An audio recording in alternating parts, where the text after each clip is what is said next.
Today I am going to deal with the topic paragraph writing.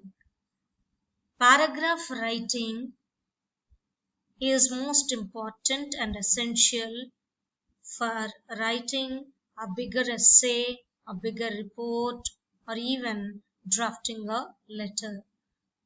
So let us see what a paragraph means and what it really is. Then we will turn to the features of a paragraph, about what constitute the paragraph and what are the necessities for writing a paragraph. And then we will deal with the types of paragraphs in detail. So let us know what is a paragraph. A paragraph is a group of related sentences developed on a specific topic. It may be a part or division of an essay, or it may be a complete unit in itself. So it may be a complete unit in itself. A paragraph is nothing but a group of related sentences. Related sentences which is gradually developed on a particular topic, an issue, or an idea.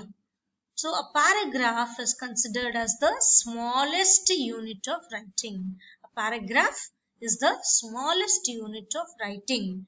It is written by developing a single idea. It is written by developing a single idea, a single event, or sometimes a single feeling, and therefore it is called the smallest unit of writing. So after knowing what is a paragraph, we move on to what are the components required to form a good paragraph. Let us look at the features of a good paragraph. A good paragraph is a combination of unity, cohesion, coherence, balance, variety, and emphasis. Let us now look at what is meant by unity. Unity is nothing but it's the kind of oneness which we have in a paragraph. Oneness or unity of an idea, unity of a thought, unity of an issue, unity of a topic we are talking about. That we will be writing about. Words make up sentence and sentences make up a paragraph.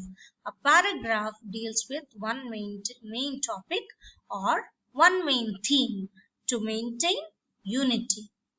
The second feature is cohesion. Cohesion is nothing but linking up together. Cohesion is done by cohesive devices. So the sentences in a paragraph are linked to each other by cohesive devices like conjunctions, pronouns, etc. to keep the theme intact. It is joined by cohesive devices like conjunctions and or but not only but also, like that we use conjunctions and then even pronouns to connect off and keep the theme intact. Then the third feature is coherence. Coherence is the sentences in the paragraph should be logically connected. The sentences in the paragraph should be logically connected through semantics, that is through meaning, one to the other, one sentence to the other, to present a common idea or related topic or theme. That means it should be no deviation should be seen from the common idea, the related topic, or the related theme. They should all be logically connected to the topic sentence, to the main theme or topic being dealt with. Next thing is balance. Let's look at what is balance in a paragraph. Balance is there should be a logical development of thought. There should be a logical development of thought. Earlier it was logically connected meanings and sentences, but here it is logical development of thought or idea. So there should be logical development. See that the theme develops. See that the idea develops from one sentence to another, and each sentence is linked to the other sentence. That means the topic should be supported by supporting sentences, and then the supporting sentences can be supported by sub-supporting sentences. So this kind of logical development of thought or idea should be shown in proportion to the sentences used in a paragraph. So even proportion of the sentences, I mean, it shouldn't be neither too long or too small. So they should be maintained in appropriate proportion, and they should be used in a paragraph. Then we will say that the paragraph has good balance. Then the next feature is variety. Paragraph should be constructed with different types of sentences, like simple sentences, complex sentences, compound sentences, etc., and that too with varying lengths, with an arresting opening sentence and rounded final sentence. That means one should be the topic sentence, there should be an arresting, there should be a catchy opening sentence, and then the supporting sentences and sub-supporting sentences follow up, and then lastly concluded or rounded off with one final sentence. So that is how you show the variety using different types of sentences and different varying length sentences, and even different ways of attracting the entire paragraph and making the paragraph put together as a unit. The last theme is emphasis. Emphasis. This feature allows the use of the topic sentence and following with supporting sentences, which gradually expand and even illustrate the main theme. That means emphasis should be given on the topic which you are dealing with supporting sentences and sub-supporting sentences which expand the theme or idea into a paragraph, and then there should be illustrations, they can be added, bringing into a natural close of the paragraph. So these are the features of a good paragraph. It should have unity, it should have cohesion, coherence, balance, it should have variety, and lastly emphasis. Now we will talk about types of a paragraph. Let us discuss what are the types of a paragraph in brief. So paragraphs are basically divided into three types basing on the nature of the subject discussed in the paragraph. Paragraphs are divided into three types basically based on the nature of the subject discussed in the paragraph.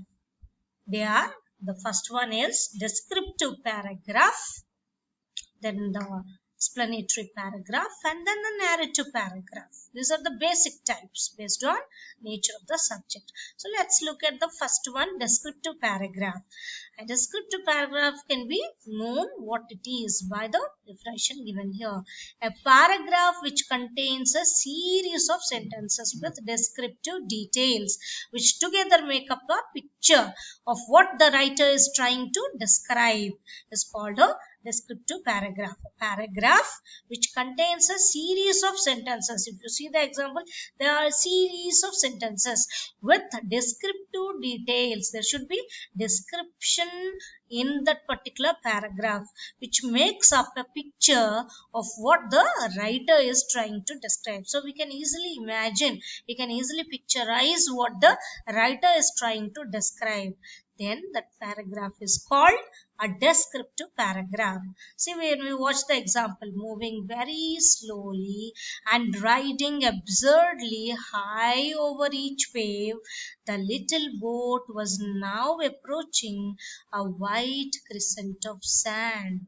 Behind this was a deep green valley with distinct hills on either side. On the slope of the right-hand side hill, white houses with brown roofs were settled. So you can see how the description goes on with the use of adjectives, which with the details also, like where the little boat is being kept in movement. It is higher on each wave, and then they are approaching a white crescent of sand. That means they are approaching the beach there, the particular shore of the shore. They can see the land there, and behind this they can see there was a deep green valley, and there were distinct hills on either side of the valley. And then there is a description of a right hand side, there is a hill where white houses are seen with brown roofs. So you can see the descriptive details along with adjectives. So this kind of paragraphs which give of descriptive details and make up a picture of what the writing is going to describe. The writer is trying to describe, and you can easily imagine from the particular paragraph itself that it is a descriptive paragraph, because you already make up a picture with the descriptive details being given. And here only descriptive details with adjectives in a story form are given. Next, when we go to the another type of paragraph, it is explanatory paragraph. What is an explanatory paragraph? A paragraph which contains details of information. A paragraph which contains details of information with the help of facts and figures. How do the details of information are given? The details of information are given in the form of facts and figures. A paragraph which contains details of information with the help of facts and figures is called explanatory paragraph. Let us look at the example now. So kangaroos are found in Australia, Tasmania and New Guinea. So you can see they are found, which places is being given with fact. Second line, when we see, although there are 40 species of kangaroos, the largest and most common ones are grey kangaroos and red kangaroos. So 40 species are given as figures, and then we know that there are most common ones called grey kangaroos and red kangaroos, which are facts. Next sentence shows in the paragraph, they can weigh up to 90 kgs and are 2 meters tall. They can weigh up to 90 kgs and are 2 meters tall. So here all the facts and figures are given, like 90 kgs they are weighing, and they are 2 meters tall. So even hopping at a speed of 60 kmph. So that is the kind of information which is seen in a explanatory paragraph. Explanatory paragraph gives details of information with the help of facts and figures. So that is an explanatory paragraph. Now we come to the basic kind of paragraph. The third kind is narrative paragraph. Let us look what is a narrative paragraph. The narrative paragraph is written to relate an experience or to narrate an incident or event. So why is the narrative paragraph written? The narrative paragraph is written to relate an experience. It can relate a personal experience also. An experience, or to narrate an incident. Narrate an incident or event. So when we narrate something, whether it be an experience, it be an incident or event, then it's called a narrative paragraph. Example, you can see, every year we take a month's holiday during summer. Last year, I suggested to go to Darjeeling. My father agreed. For a whole week, we made plans and preparations. Then came the 10th of May, and we, my younger brother and myself, went to the station to board the train. The platform was full of men, women, and children.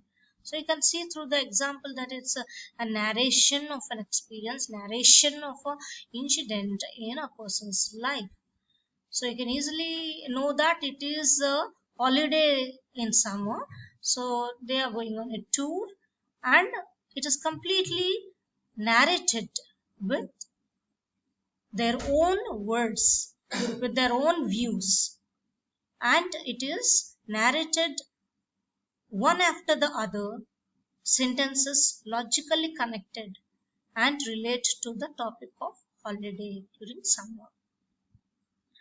Hope you understand that what are the basic features of a paragraph, what are the types of a paragraph, and what a paragraph means. Hope this video is useful to one and all.